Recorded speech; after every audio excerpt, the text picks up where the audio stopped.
following things haphazardly because they're labeled a certain eating style doesn't necessarily mean they're innately healthy.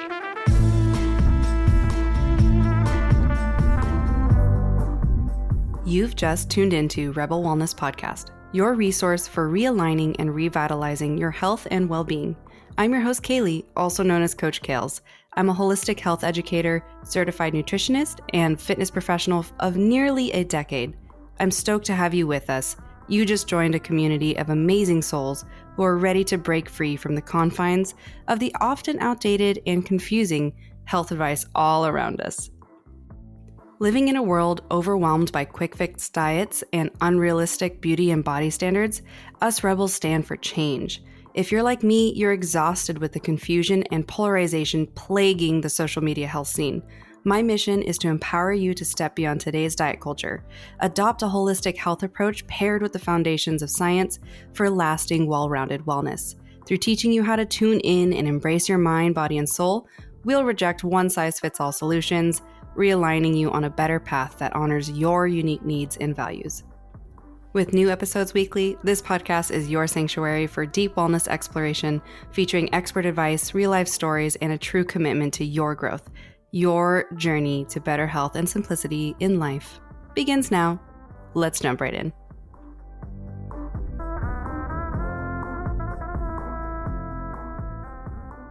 Welcome back to the show, Rebel. We are winding down our favorite season of the year, hot take summer. And I wanted to spend a little time today covering some interesting topics that I get asked a ton as a nutritionist and just throughout my career in general. And so I think today's episode is going to be really insightful for you to hopefully think about these foods you eat that you may term healthy or might just have a knee-jerk reaction to think they are quote-unquote healthier for you, and understand that to a nutrient level, they may not actually be supporting you and your goals. So we are going to dive into that topic today. We are going to cover which foods are termed or thought of as healthy, but really aren't so healthy, at least from a more deeper nutrition standpoint. And I will definitely share with you guys a little bit more about why, like how I define healthy, because I think it's kind of been adulterated over the years as far as like how people view it as a whole, because I think we've put a capitalist spin on health. And unfortunately, that does mean that we have this multi-billion-dollar industry surrounding health, and it's pretty cryptic. I would say there's a lot of things that are not so straightforward. They are not actually truly what we would consider health promotive. You know, when I'm thinking healthy, I'm just going to say it from right off the bat. So when I think of things as being healthy or health promotive, we are looking for things, specifically in this conversation, food items that provide good quality nourishment with like ample nutrients, a good balance of macronutrients to support your energy and your body and the functions that your body needs to do every day, minimally processed food so that the body can recognize the nutrients and just the particles that are in the food that you put into your body so they can use them or lose them. And so when we think of healthy, I'm looking at it through a lens of what is this food going to do for you? A lot of the times we want to think about food as fuel, but it also needs to be like nourishment fuel, because it is quite literally fuel, but you cannot just exist your best life and have your best health eating any food for any reason just because it's food for fuel. You know what I mean? If that would mean like going to McDonald's every day and just being like, it's cheap and it's fast and it puts energy in the tank. I was like, well, not really, because over time, that low quality food, highly processed food and all that jazz is going to take a toll on your body because you're going to be nutrient deficient, and therefore your body is going to be angry at you and not be able to do all the systems that it needs to do with those nutrients, or you're going to have like irritation from inflammation in your gut because of these food items being irritating. That's just a little example of why we can't just view food as fuel, but it is fuel when it comes down to literally, what is food's purpose? You can't live if you're not eating. And so what we want to look at is how can we eat the best, have the most nourishment as possible, at least 80% of the time. I'm an 80-20 gal, and 90-10, it depends on your goals, but when you're thinking about healthy in this conversation today, I want you to think about it as, what is the food item doing for you, and what will it like provide in the moment as well, because it's going to be like, what is the short term and the long term gain from the food items? And I don't want you to always think like hyperfixate on your food. Like that's the way you have to view it all the time. But when you better understand food, and when you understand like what your body needs and how much it needs to eat to be existing in its best state, it's totally different, and it's a game changer, and it gets easier and easier as you dial it in for yourself, okay? And the whole point of Rebel Wellness is teaching you how to look inward, listen to yourself, listen to your intuition, and learn as well. Learn from me, and then listen to me. I'm just kidding. And then just take what I am trying to teach you and educate you on, and that you can learn and apply to your own life to see if you will be, able to connect better with yourself, not always looking outward all the time for everybody's advice on what you should do, So I hope to just at least be a good voice of helping you navigate this confusing world. That's the whole thing that we have to do nowadays. We have to navigate these crazy waters of polarizing nutrition things. It just blows my mind, some of the stuff that I see on social media. And like, I've actually had to, guys, like, small tangent, I've had to step back a little bit from social media because first of all, I never used to look into comments. And then my husband would tell me comments on certain things and this or that. And I would be like, oh, that's interesting. I've never really read the comment section. And then that's been like the worst thing. I'm not blaming him, but I just never thought about it until I saw that he did that. And then I started to learn there's just horrible things go down in the comment section on especially big platforms, like people who have big followings and just really gung-ho fans on either side. You'll have a functional medicine nutritionist talk about certain things about let's say seed oils, if we really want to take a stab at something that is so hot still on the debate land on social media. And then you'll get the rigid bro science, I only listen to scientific studies and it doesn't really matter who funded them or any of the confounding variables that don't actually make sense in the real life when it comes to application. And maybe they only actually had 30 women in the study and most of it was men. And so we don't really know, are those results actually as straightforward as it says, So clearly, where my stance is. Sometimes I just get really annoyed because so many people are married to the little paper. Well, this research paper said this. And I'm like, okay, but they literally ran that on 300 participants, and we don't know so much more of their life. And if the results actually are conclusive too, anyways, I could get into that for so long.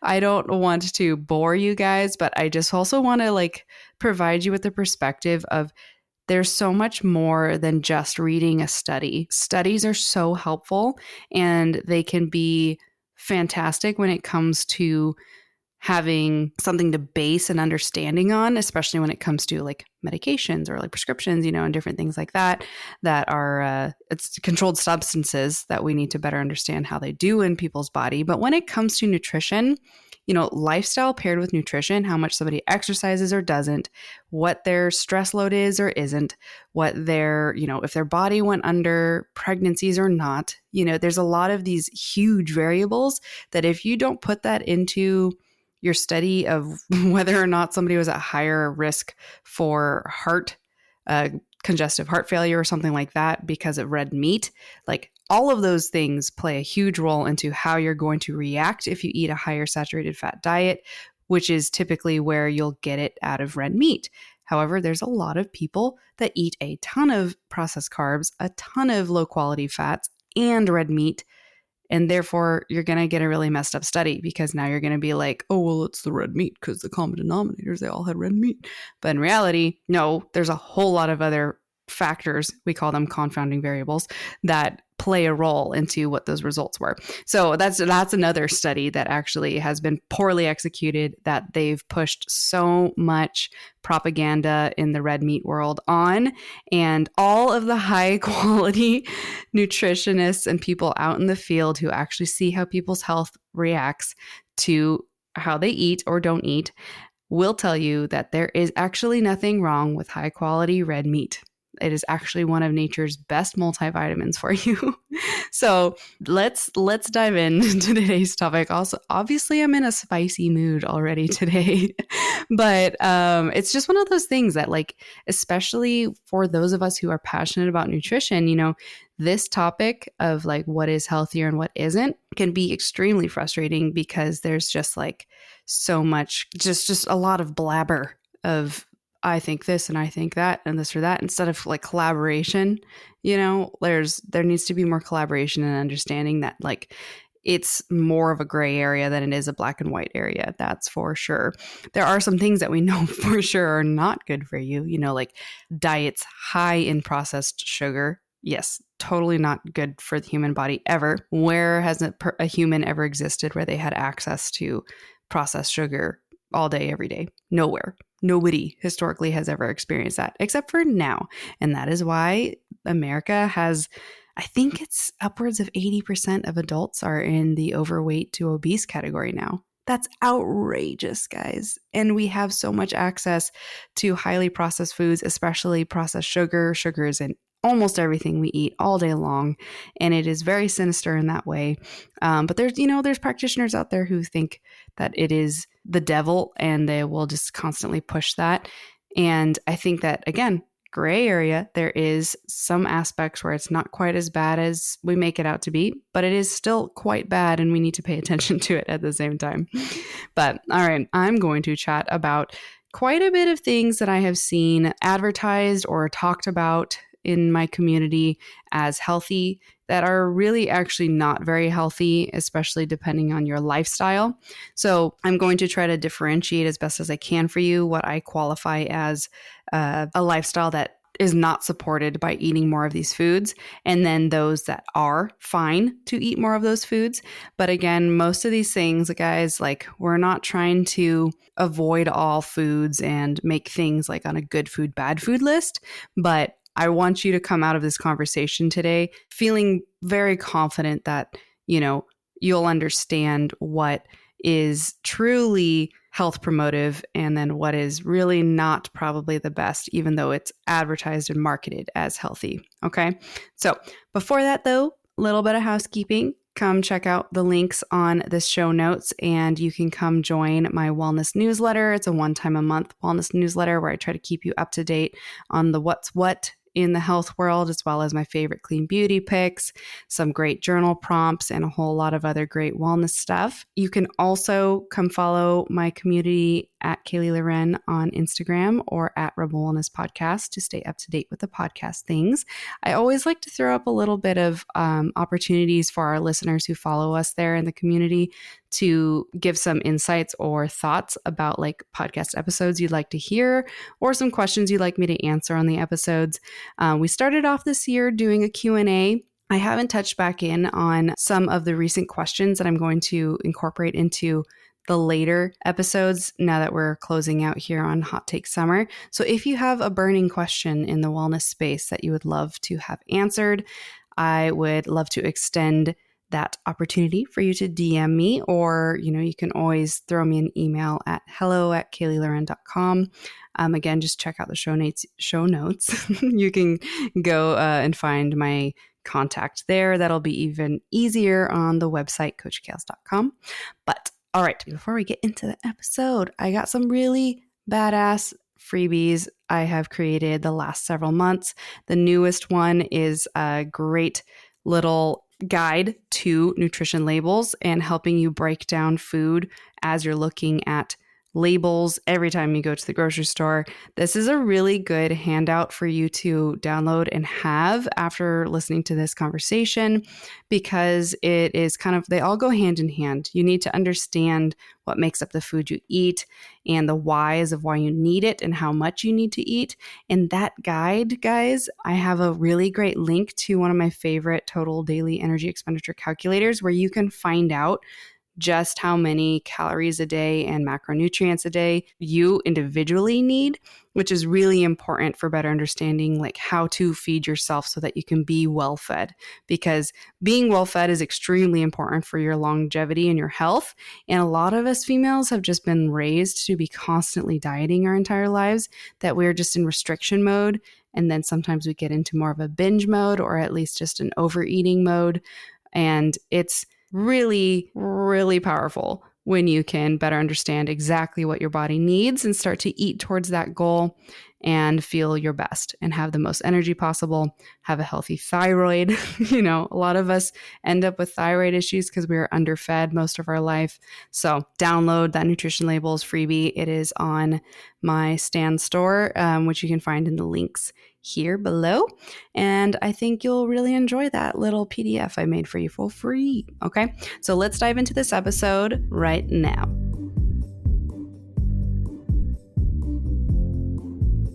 Okay, so in keeping with the hot take summer, more so than any of the other topics, I'm going to bring up this list of roughly 12 food items that I've always seen or been asked about as being healthy, but not actually being as health promotive as they seem, in more of like a rapid fire format so that I can just get to you each of them and the gist of why they are not my ideal health promotive food items, so that you can, just learn it right quick and put it in your pocket, save it for later, remember it when you go to the grocery store or you stop at a Starbucks. So let's start off with the number one item. Well, not the number one, it's just the first one on my list. Granola. So granola bars in general, it's interesting how often, especially in the past, I'd get a lot of clients being like, I'd be like, oh, what'd you have for breakfast? And they'd be like, I eat really healthy. I had my coffee and just a granola bar. And I'd be like, oh God, that is just straight sugar, not enough rounded nutrients. So whenever you hear me say rounded meals or rounded nutrients, I always like to see a meal have a good quality fat, a good fibrous carbohydrate source, as well as a good quality protein source. So you want to have a nice little, you can kind of think of it as like 30% protein on your plate, 35% carb, 35% fat. You can move around those ratios. If you have no idea what I mean, again, go to my macronutrient series, episodes 19 through 22. Those are going to help you better understand it like a professional. There are number one episodes for a reason. So yes, granola. It is always going to be consisting of some version of a flour, oats, sugar to hold it together, and some other binders to hold it together. Sometimes standard classically would be like some version of eggs or oils.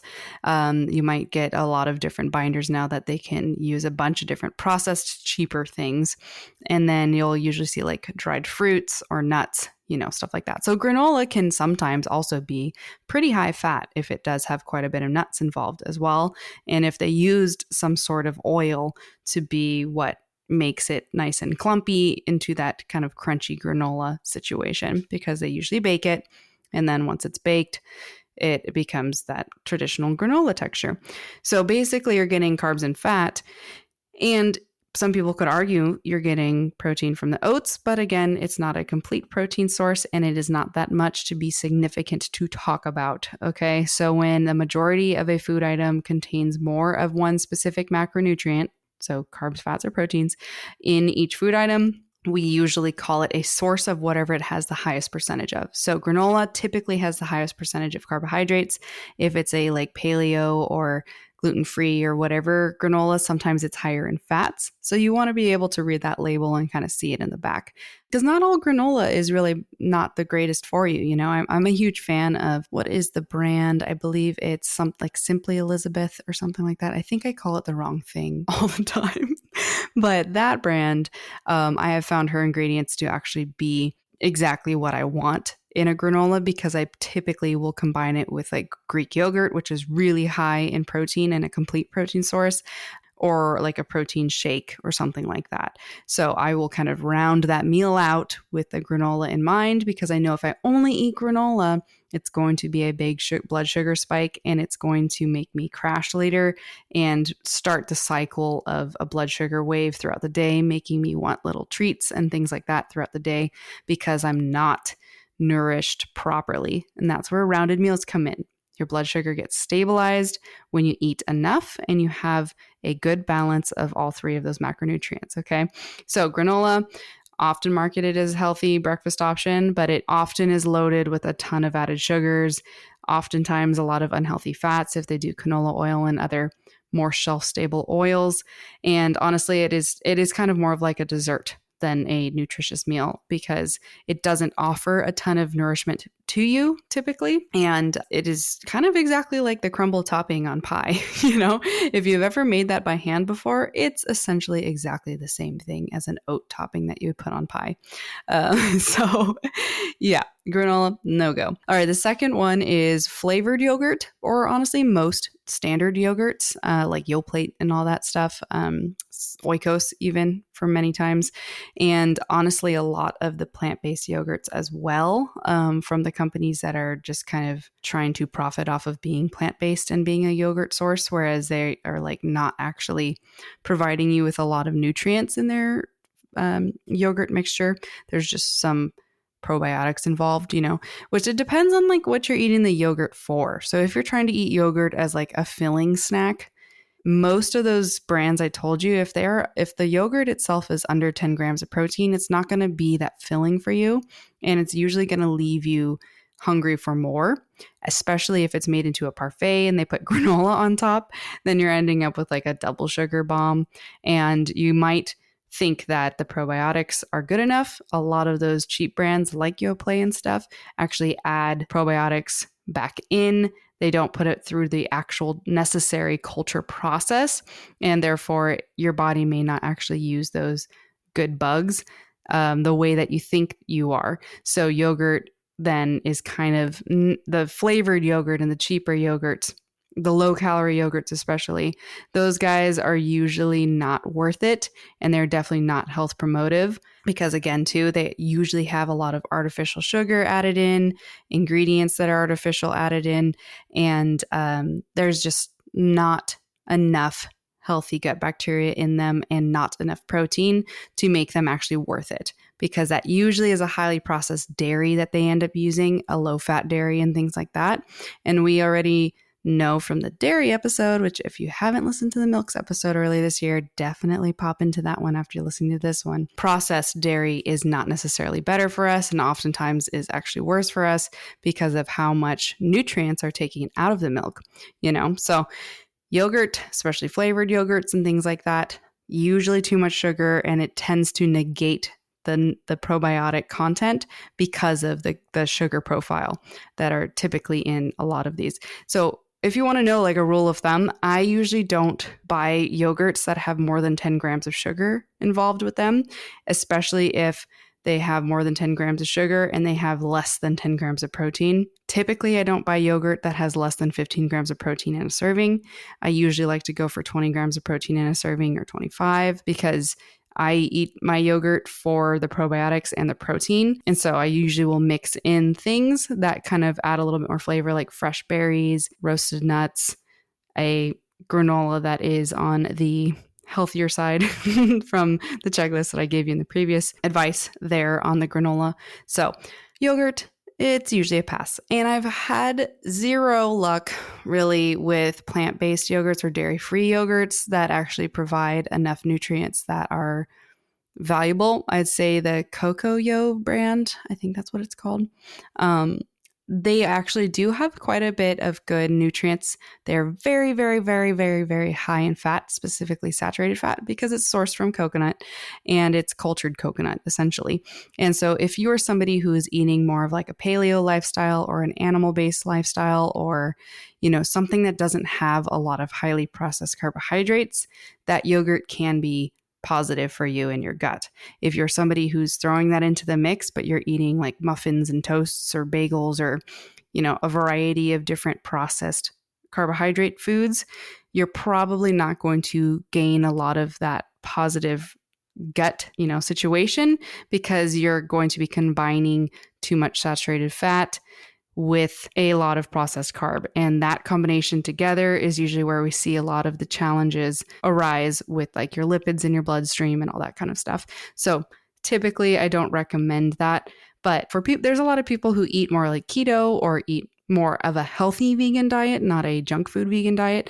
They will do well to involve coconut yogurt. Okay. But typically the good quality ones are pretty pricey. And again, they are very high in saturated fat. So you want to be making sure you're keeping an eye on your fat levels of your day. Okay, protein bars.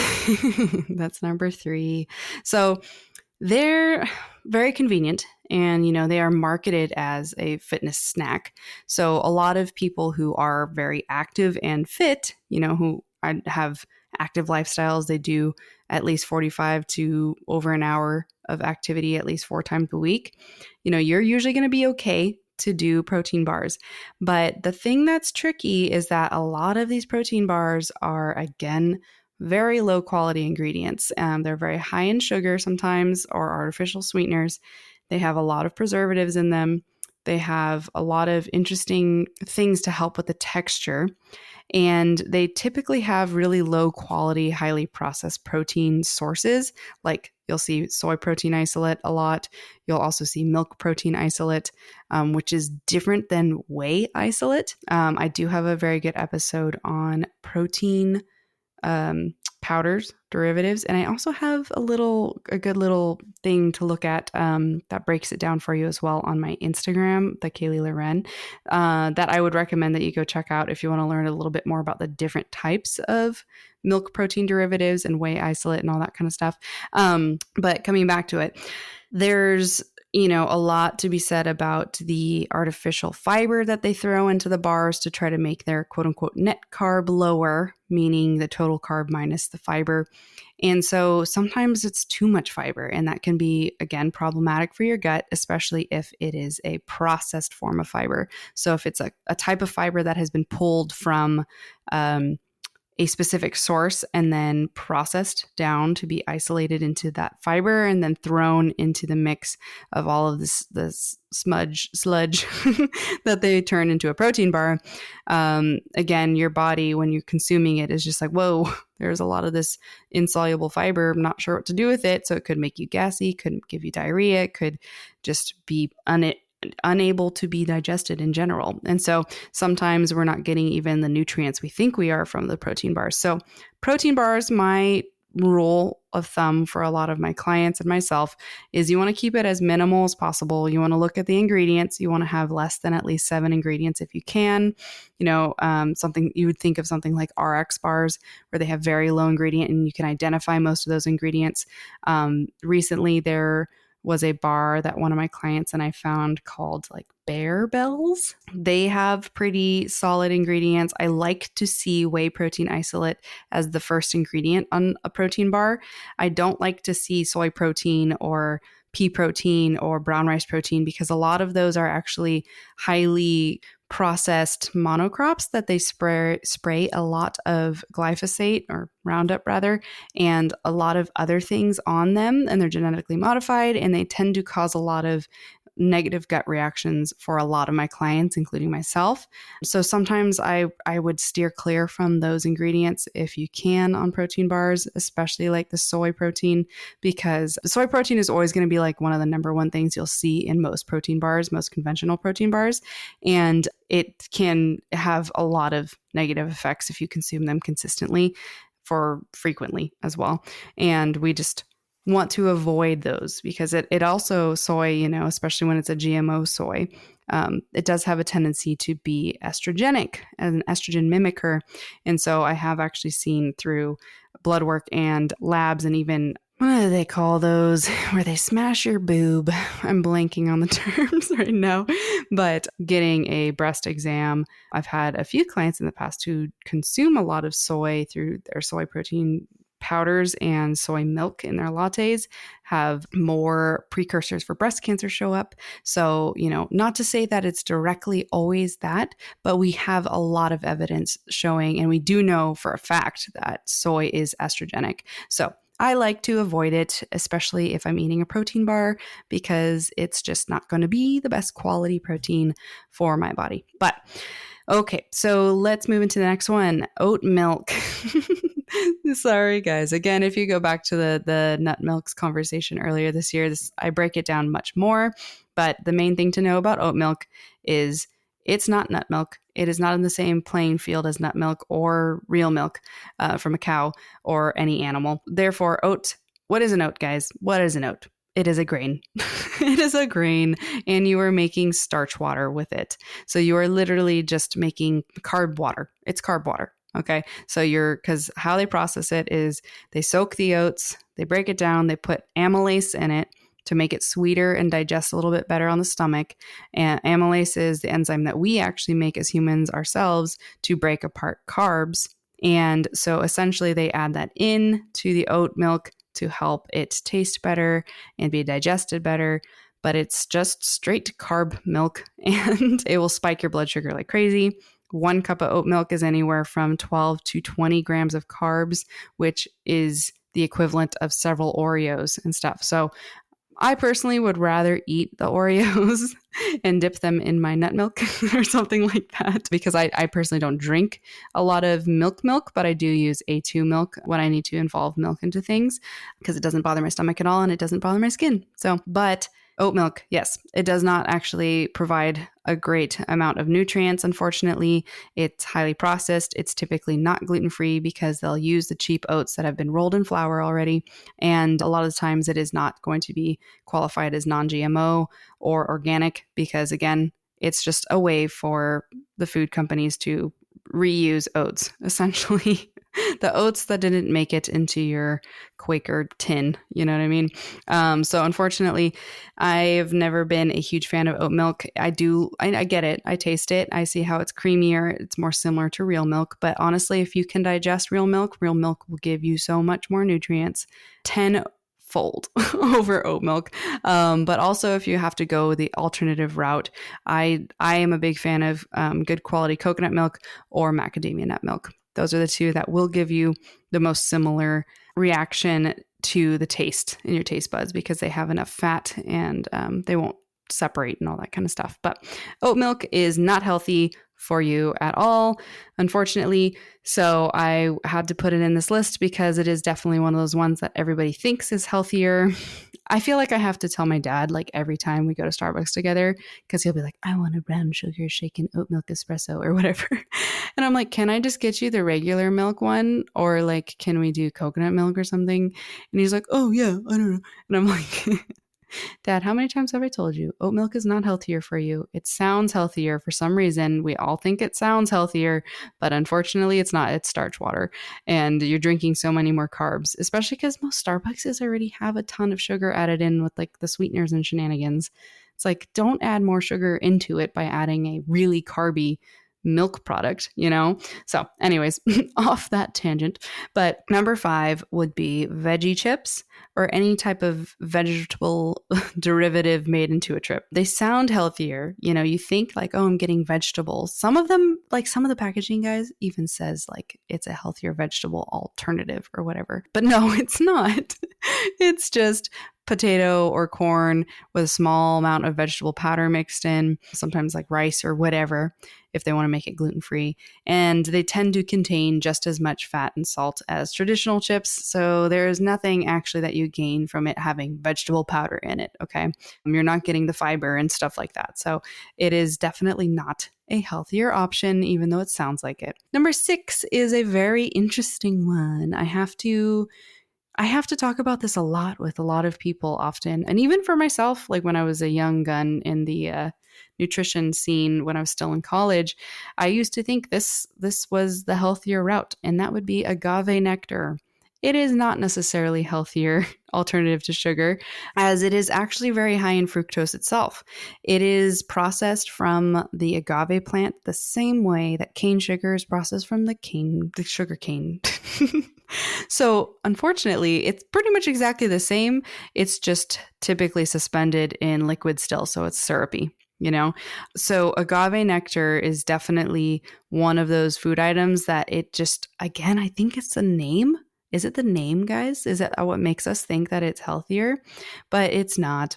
If you want to go for a healthier natural sugar source, it's always going to be honey and maple syrup. They basically come from the source exactly the same way we get it. And ideally, you purchasing the version that is sourced the same way that it comes from the tree or comes from the bee. So if you are looking for adding sugar that comes from nature into your food items, skip the agave and all those shenanigans and go for honey or natural maple syrup. Okay. Those are always going to be the better alternatives for you. I know they have very specific tastes to them. And I think that's why some people like agave or cane sugar, because it's just sweet. It doesn't have like any other kind of twang to it. And honey has its own flavor and maple syrup has its own flavor. But I would say if you do like those flavors, you should be sticking to those two sugar sources as your sugar sources. There's monk fruit sweetener, and at times stevia can be okay if you're somebody who can digest it well. As if you're going to go for a sugar that doesn't have actual caloric content in it. But again, agave nectar is not healthier for you. So, all right, number 7, smoothies and smoothie bowls, including acai bowls. Gasp. I know. Unfortunately, I'm a big fan of acai bowls, and I've become less of a fan, especially as I went to Hawaii. I was in Kauai, and I went to a botanical garden tour, and there was an acai tree there, acai palm. And the lady who was on the tour was very savvy on all the plants. She was amazing. It was really cool to kind of just learn somebody who is just obsessed with plants. And she was sharing with us that they have connections with a chocolate farmer down in Brazil, and they source their chocolate together because this chocolate farmer is a pretty amazing person. I wish I had her name on me so I could share it with you guys. I'll do a chocolate podcast episode later.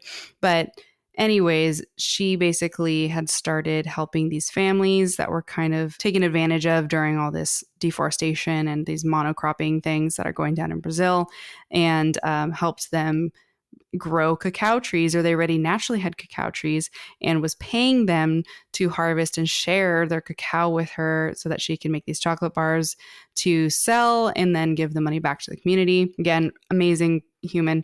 And anyways, I guess she was discussing the acai farming because of acai being such a thing here in the US, especially as it blew up the last 10 years, and how they literally pay young children to climb these trees because these trees are not thick enough to like hold the weight of adult males.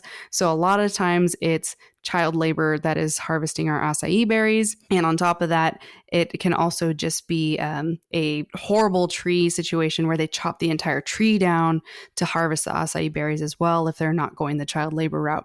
So either way, it's not a food source that I am actually feeling like good about supporting anymore. So even though I love me a nice little acai bowl, I've been reducing my personal purchasing of it more, just because, ethically understanding a little bit more about that to me is not necessarily worth the trade, because acai berries and the way it's presented in an acai bowl is a sugar bomb, and it's usually a sugar and fat bomb.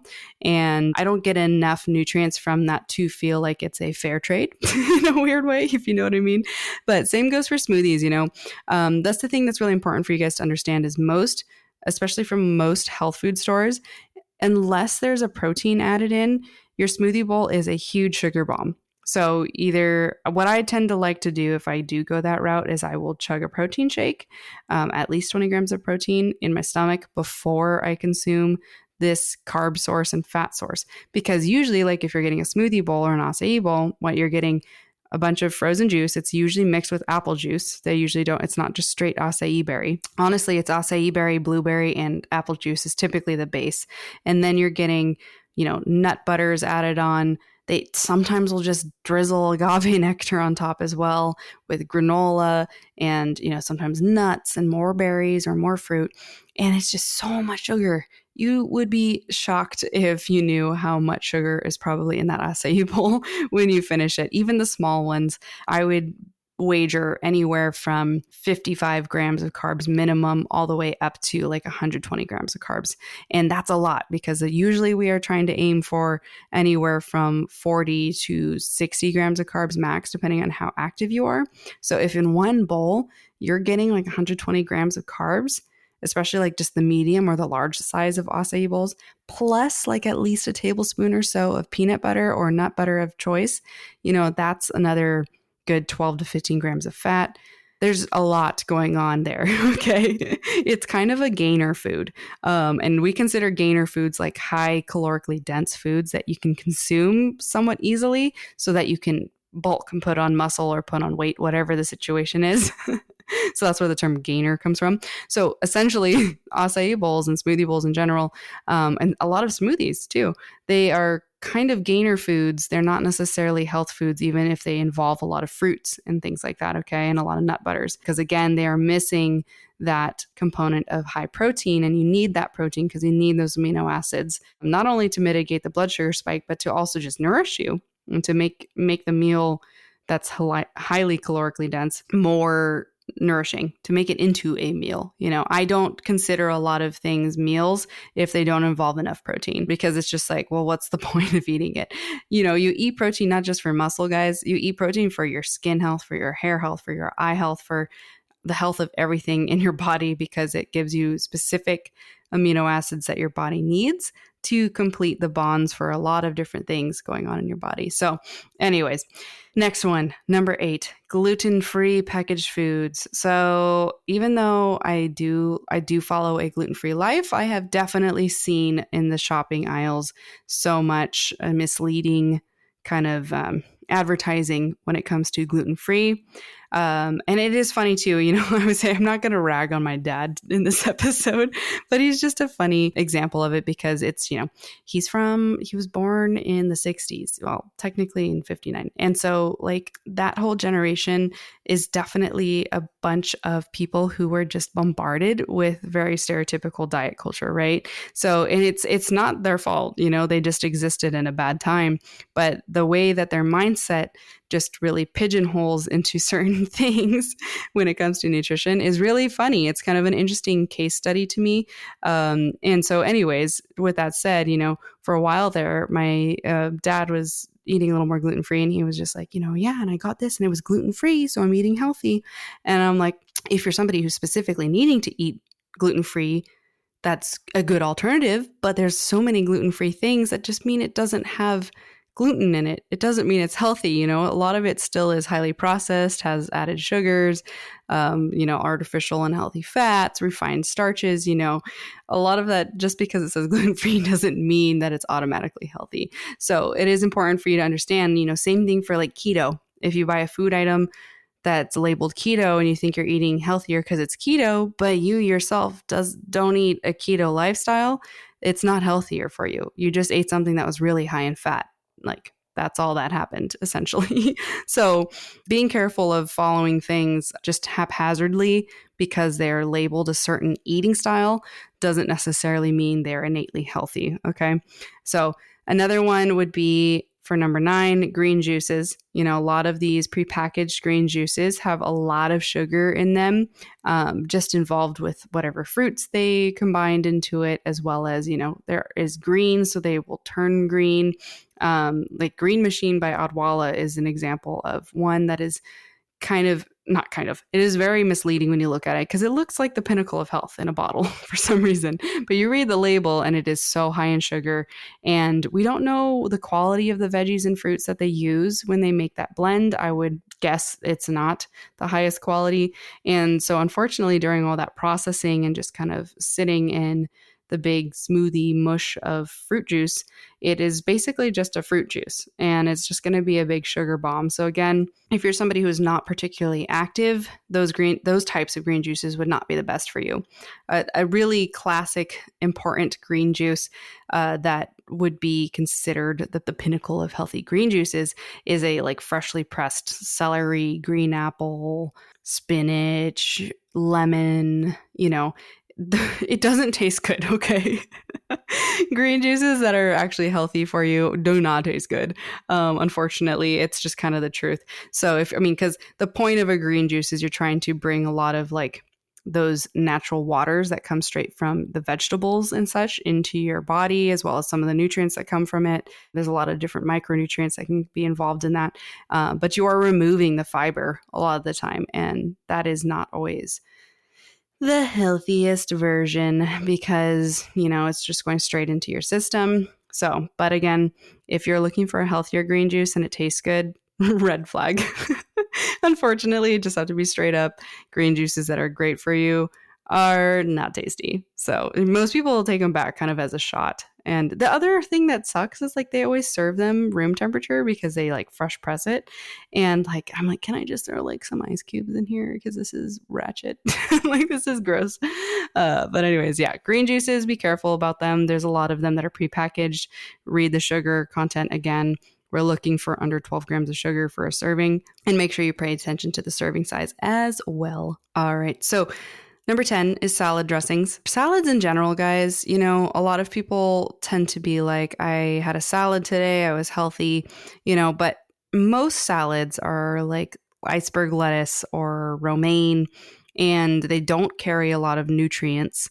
And then basically on top of them, you'll get like some sort of sliced fried chicken cutlet or wonton crisps or just like a really sad, poor portion of protein on top of this salad that's just covered with a bunch of different shenanigans and then several tablespoons of a really fatty or low quality fat dressing. And a lot of dressings, unfortunately, are dominantly canola oil based. They tend to have a lot of sugar involved. There's a good amount of sodium hidden in them and just a lot of different preservatives. So a healthy salad that would be healthy if you made it from scratch at home with like olive oil and vinegars and all that kind of stuff now is kind of like this bastardized kind of processed seed oil laden lettuce blob. And unfortunately, that's going to be not as promotive of your health. It's going to be a lot more calories and stuff than you expected. Not necessarily that that's a bad thing, but if you're somebody who's trying to eat maybe in a calorie deficit, or you're just trying to maintain, again, if you're not somebody who is very active, a large majority of people nowadays are quite sedentary, meaning like if you're under 5,000 steps a day or so, and a high calorie, high fat salad with a lot of carbs and a lot of fat involved is not going to be as health promotive for you. And all of those food ingredients that I just described will cause a lot of inflammation in your gut, in your intestines and all of that, and can be problematic long term. So my best advice is to always make your salads from home, or try to make the dressing at least in your control. And dressings are so easy, guys. If you have enough ingredients in your house and you just keep olive oil, several vinegars, salt and pepper, some natural herbs on hand, dude, you can make dressings so easily. And you can make small amounts too, The more you practice, the more you can just whip a little dressing together with a little whisk and a tiny bowl. It doesn't even make that much, you can even put it in a mason jar and shake it. It doesn't make a lot of dishes. And so you can pretty much only find olive oil dressings made from home. You don't see those at the shelves at the stores because it's not shelf stable, because it will go rancid quickly, which is why they always use canola oil, because canola oil hardly goes rancid. And that does not mean that it's okay for you to eat it just because it has a good shelf life. That actually tends to point towards the fact of like, okay, what is this stuff made out of? But canola oil and seed oils is a whole debate. A lot of people have their own feelings about it. I tend to lean towards, I never feel so good when I'm eating a lot of canola oil, AKA usually when I've been eating out too much in the week or something like that. And the fact that it was initially designed to be a lubricant, an industrial lubricant, and then we just decided to try eating it, and it's been generally safe for humans. I'm not sold that that means that it's okay for us to eat daily and weekly. You know what I mean? So I would always say the least processed oils that you can find, like coconut oil, extra virgin olive oil. Extra virgin means that it's just basically cold pressed. It's the first process of getting the oil out, as well as extra virgin. Well, you can't find extra virgin avocado oil. Unfortunately, it does have to go through a couple more presses, but you can find pure avocado oil, or eating avocados, eating nuts. Oil from nuts in general, those are natural sources, nut butters, that kind of stuff. Those are going to be the best oils and fats for your body because it's the least processed, so it's the easiest for your body to identify and utilize, okay? But it doesn't mean all the other oils are necessarily bad for you. It's just not the best, especially to not prioritize, okay? So that's where I would say homemade salad dressings are always going to be 100% better for you than the kind that you make or get from stores or get in pre-made salads, okay? And salads are not innately healthy just because they're called salads.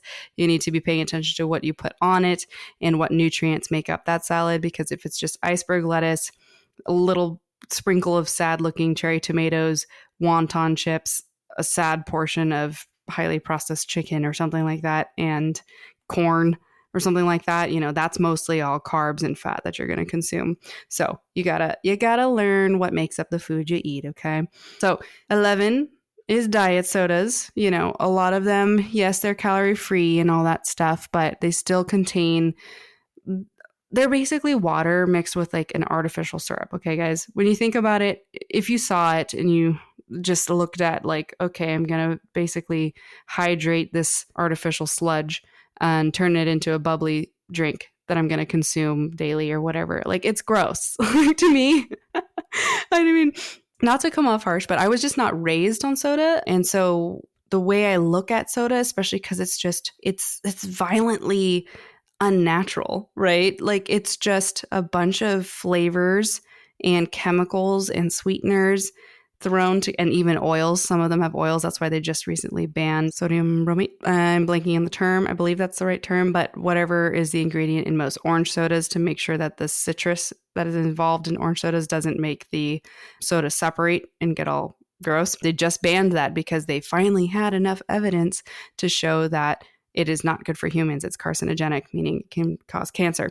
But sodas in general, all sodas, they're not healthy for you. They're very unnatural. And then you go to diet sodas, and you even find these kind of designer sodas lately, like Olipop and stuff. In our household, we call them Flolipop because they have too much fake fiber added into them that they tend to make people farty. And so, there's so many of these different types of alternative sodas that, again, are just kind of hydrated alternative sludge of flavors. And it's a sludge, aka syrup. I know it's syrup, but in my mind, it just is kind of like this weird concoction that they decide to add sparkling water to, and then you consume it for like the flavor. I don't know. I have strong feelings about sodas in general. It's kind of funny because I've actually never really talked about it, I think, at all on the podcast so far. And I actually don't even talk about it a ton with clients in the way I'm talking about it right now. But I find sodas just to be like, unfortunately, one of those like American things that we have put into our day-to-day lifestyle that is just really ragging on our health and is so unnecessary. Like, it's just so unnecessary. I think I've had more soda because my husband drinks, like, he likes soda. He has like Dr. Pepper and stuff like that every once in a while. So I'll take like a sip here and there because I like the taste of Dr. Pepper. But like, it's just such a weird beverage to me. It's just like just a fake juice. I don't know. It's like a fake fizzy shenanigan. Like, I don't really know. So diet sodas, even though they are calorie free, and I don't say that they're necessarily horrible for you because of all the artificial sweeteners, but we don't have like really strong evidence that consuming those artificial sweeteners consistently, even daily or weekly, won't have negative effects on your metabolism and your gut health in general. We have a lot more things starting to point towards that now that we're studying the gut more and we're seeing how those are affecting us. But, it's kind of a mixed bag when it comes to how people feel about that stuff. Okay. All right. The final one today of what I'm going to talk about in today's chat regarding what I think people think is healthier but isn't is unfortunately plant-based alternative meats. So they're often perceived as healthier, like, Beyond Meat, all those different brands that you'll see in kind of like the cold case aisle or the frozen aisle. As I see how come they are a thing. I see that they are a somewhat nice alternative for vegans to feel like they're eating meat again, but not, ? However, there are drawbacks to the process of making these products. So even though they may contain more natural plant-based sources of protein and other binders and things, they're highly processed and they always contain a large variety of additives, preservatives, unhealthy fats, usually again, canola oils and things like that, which are all necessary to make texture and taste for these food products. So you can't really avoid putting them in there or else you don't get that mouthfeel and the flavor and all that stuff that you're looking for with a fake meat. And most of those, or if not all of those, actually detract from their nutritional value. So they're often high in sodium and the protein sources may not be bioavailable. So there's a lot of evidence showing that even if they put like pea protein or something like that, it may be so highly processed at this point and combined with other molecules of like, again, these preservatives and unhealthy fats and things like that, that the body may not be able to actually break those down and absorb them at all. So you may not actually be getting any of those nutrients from it. And you definitely are losing out on vitamins B12, iron, zinc, things that you will get essential nutrients from in whole foods, and especially animal proteins. So most of the time, plant-based alternative meats miss out on the fiber, the antioxidants, the phytonutrients that whole food plants will offer. So those are crucial for your health overall. So if you're somebody who is consuming a lot of plant-based meats or alternative meats, you're definitely going to struggle in the department of getting enough nutrients and putting a lot of weird stuff into your body. So try focusing on more of the whole, minimally processed plant foods for your protein sources like tofu, edamame, English peas, like lentils. Those are better sources for you to get your good quality nutrients as far as protein goes. But again, unfortunately, yes, they are not going to look like little sausages or things like that. But all of those plant-based alternative meats are just a big red flag overall. And we are definitely getting a lot more studies rolling out now that are showing that things like, especially like Beyond Burger, Beyond Meat, are carcinogenic. They cause cancer because of, all those same things I just told you, they're not normal for the body to be consuming. So I would steer clear if you care about your health and longevity. So, all right, guys. So that is everything I've thought of so far to share with you that I constantly get asked or have seen people think are healthy, quote unquote, but are really not so healthy through the eyes of a nutritionist. But I hope that some of this was very helpful for you and that it helps you make better decisions down the road as you come across these food items and navigate your own individual health. But all right, Rebel, that's it for today's episode. Share this episode to your Instagram story or send it to your bestie who eats some of these foods or something like that. But as always, celebrate your strength and nourishment, walk with confidence, and I'll catch you next week on another episode of Rebel Wellness.